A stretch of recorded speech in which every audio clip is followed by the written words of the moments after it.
Gloria Gaither stood on a stage she had known for decades, a place where her voice once soared through cathedrals and concert halls, commanding hearts to rise in worship.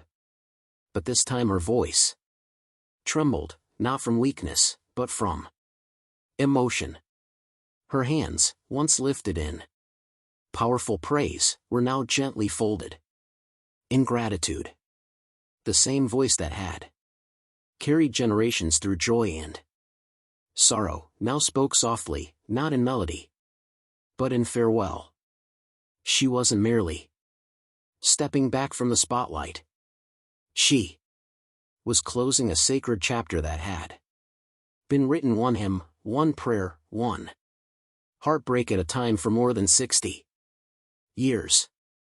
As she looked out into the crowd, it wasn't just the stage she was leaving behind, but a piece of her soul.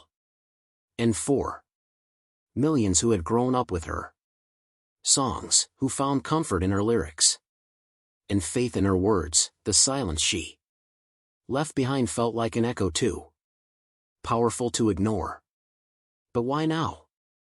Why would a woman who had devoted her entire life to ministry and music suddenly step away? This wasn't about age, fame, or fatigue. It was something deeper, something spiritual. When Gloria Gaither took her final bow, the world of gospel music bowed with her, sensing that something sacred was shifting. There was no formal announcement, no grand farewell tour, and no dramatic spotlight. Instead, her goodbye came quietly through a simple, heartfelt video shared by the Gaither Music Group.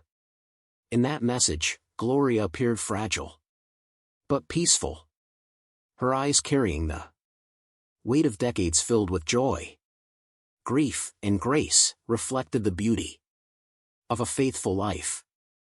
Her once steady voice now trembled with a tender strength, the kind that only those who have truly walked with God can understand. There comes a time, she whispered, when you feel a gentle tug on your heart, a sense that God is calling you into a quieter season. Those few words sent a wave of emotion across the gospel world. Fans, pastors, and musicians alike wondered, was this retirement? Was she ill, or was she simply answering a divine call that words couldn't fully explain? Gloria didn't offer details. She didn't need to. Her message was clear. She was stepping away, not with bitterness or regret, but with grace, humility, and obedience. She spoke about stillness, about slowing down, reflecting, and cherishing time with family. No tours, no sold-out arenas, no massive homecoming events, just peace. For a woman who had spent her life on the road, sharing the gospel through song, that choice was monumental. The world felt her absence deeply. Fans filled comment sections with tributes, sharing memories of how her music had changed their lives. Pastors wept on live streams and congregations paused mid-service to honor her legacy. To many, Gloria Gaither wasn't merely a songwriter. She was a spiritual mother, a lyrical healer, and a quiet warrior of faith. Her words had always shown up in their grief, in their worship, and in their walk with God. And now, as she walked away, it wasn't into obscurity. It was into something just as holy, rest. Long before the spotlight found her, before her hymns echoed across churches worldwide, there was simply a small town girl named Gloria Sickle, born on March 4, 1942 in Michigan. She didn't grow up surrounded by fame or wealth, but by faith, humility, and a love of learning. Her family valued character over recognition and believed in prayer more than prestige. From a young age, Gloria stood apart. While other children played outside, she would sit quietly with a notebook in her lap, scribbling thoughts and verses that carried a wisdom far beyond her years. She didn't write for attention. She wrote to understand, to feel, and to connect.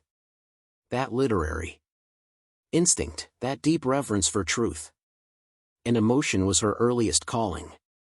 Her fascination with language, scripture, and storytelling grew stronger with time. While many dreamed of stages and microphones, Gloria dreamed in poetry and prayer. She knew early on that words were not just sentences. They were sacred tools that could heal, teach, and carry God's presence.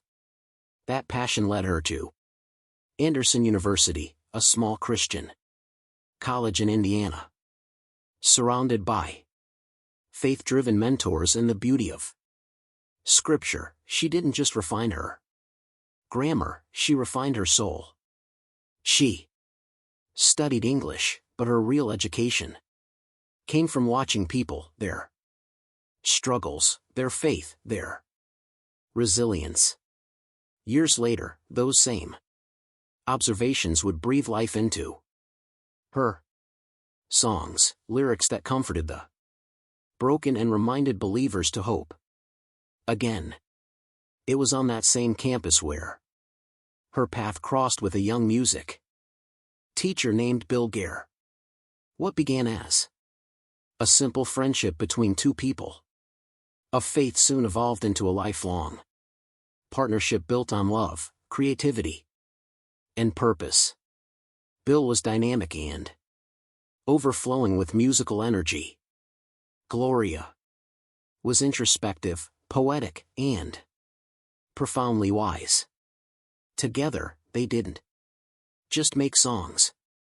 They built a spiritual legacy. After their marriage in 1962, the world saw them as a powerhouse couple in Christian music. But Gloria's heart was never drawn to fame. She didn't crave applause. She craved meaning. While Bill led the Gaither trio with his siblings, Gloria quietly continued teaching English at Alexandria High School. But something deeper stirred within her. A divine restlessness, a creative spark that wouldn't fade. Bill would come home with melodies and Gloria would listen, reflect, and transform them into words that felt like prayers. Her lyrics weren't just poetic, and they were profoundly human, rooted in scripture, yet filled with emotion. Her songs walked the delicate line between theology and pain, between doctrine and the raw struggles of the heart. Slowly, her pen became the heartbeat of their music. Song by song, her words shaped the trio's message, not as entertainment, but as healing. These songs weren't written for radio charts. They were written for hospital rooms, altar calls, and lonely pews where believers sought comfort. Their partnership was never about ego. It was about mission. Bill had the melody, but Gloria carried the message. And together, they would write one of the most powerful hymns in Christian history. A song born not from success, but from suffering. By the late 1960s, the Gaithers's seemed to have it all. A thriving ministry, growing fame, and a beautiful family. Yet behind the curtain, life was far from easy. The world outside was in turmoil. The Vietnam War raged on. Civil rights. Protests filled the streets in America. Felt fractured. Inside their home, exhaustion and uncertainty loomed. Bill was burned out from constant touring and ministry work, while Gloria, pregnant with their third child, was overwhelmed with anxiety and fear. She questioned the future. What kind of world were they bringing a child into? The doubts nearly consumed her, but in the quiet of one sleepless night, as Gloria prayed through her tears, she felt something profound, a peace that defied logic. A divine whisper assuring her that God was still in control. And from that stillness, a song was born. Words began to rise within her spirit. Because he lives, I can face tomorrow. It wasn't just a lyric as it was a lifeline. A declaration forged in the fire of fear and the power of faith. When the song was released in 1971, it didn't just top charts, it healed hearts. It became a global anthem of hope sung in hospitals, churches, and revival meetings around the world. That single song transformed everything. Gloria was no longer just Bill's wife or a behind-the-scenes lyricist. She had become a prophetic voice for the soul of gospel music, a writer who could turn human struggle into sacred poetry. Over the next several decades, she would go on to co-write more than 700 songs, each one carrying her unmistakable touch. Theological truth wrapped in raw, relatable humanity. And even now, as she steps away from the microphone and into a quieter chapter, her words continue to live on, reminding the world that faith isn't just something you sing about. It's something you live, one lyric, one prayer, one heartbeat at a time. Gloria Gaither never wrote from a pedestal or a distant place of privilege. She wrote from the ground where real people lived, where pain was raw, where joy was honest, and where God met humanity in its most authentic form. Her words were not lofty or abstract. They were immediate, emotional, and deeply lived. Gloria once said, lyrics should carry theology in their bones, but comfort like a warm hand. And that's exactly what her songs did. They reached beyond church walls, touching the deepest corners of human experience. Faith, grief, motherhood, forgiveness, doubt, and legacy. But Gloria was more than a songwriter. She was also a devoted writer of essays, devotionals, and books that became sacred companions to thousands on their spiritual journeys. As the Gaither vocal band began to rise, and the Homecoming series became a household name, Gloria remained grounded. While her husband Bill often stood in the spotlight, Gloria's influence was everywhere, woven through every lyric, every heartfelt tear shed on stage, and every quiet moment of reflection at the altar. She didn't seek fame or applause. Instead, she became the heartbeat behind the message, the steady pulse of the ministry. Her words carried power because they came from authenticity. Gloria wasn't performing. She was ministering, and the world could feel it. In a time when gospel leadership was largely dominated by men, Gloria Gaither didn't fight for attention. She earned it through grace and wisdom. She never shouted to be heard. She spoke softly and still managed to move mountains. She redefined leadership, showing that true influence doesn't always stand in the spotlight. Her reach went far beyond music. Gloria became a respected voice in Christian literature, a speaker at women's conferences, and an author whose spiritual reflections touched souls across generations. Her voice may have been gentle, but her impact was immense, quiet yet seismic. Gloria spoke to women in a way that was real and unfiltered. She didn't just write about the polished ideals of Proverbs 31 or surface-level faith. She delved into the raw emotional realities of being a Christian woman. She wrote about the exhaustion that comes with motherhood, the ache of unanswered prayers, the sacred weight of grief, and the beauty of finding God in moments of silence. Younger artists sought her out, not for fame or opportunity, but for mentorship. And she gave herself freely. Her time, her wisdom, and her truth.